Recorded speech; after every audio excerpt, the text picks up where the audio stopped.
জনপ্ৰিয় অভিনেত্ৰী জুনু নাথৰ ভাল খবৰ। নমস্কাৰ বন্ধু বান্ধৱীসকল, স্বাগতম জনাইছোঁ আপোনালোক সকলোকে আমাৰ চেনেলৰ অন্য এটা নতুন ভিডিঅ'লৈ।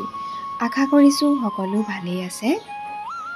অসমীয়া ছবি জগতৰ সকলোৰে এগৰাকী পৰিচিত অভিনেত্ৰী হৈছে জুনু নাথ। বহুকেইখন অসমীয়া ধাৰাবাহিকত নিজৰ সুদক্ষ অভিনয়েৰে অভিনয় কৰি ৰাইজৰ মৰম বুটলিবলৈ সক্ষম হোৱা অভিনেত্ৰী জুনু নাথৰ আহি আছে এখন নতুন চিনেমা। অহা 11 জুলাই তাৰিখে মুক্তি পাব নতুন অসমীয়া চিনেমা মালামাল বইজ।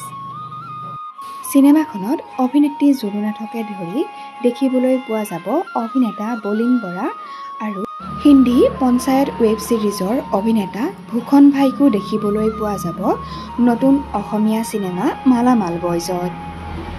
মালামাল বইজৰ বাবে ইতিমধ্যে শুভাকাংক্ষীসকলে জনাইছে অলেখ শুভকামনা আৰু শুভেচ্ছা।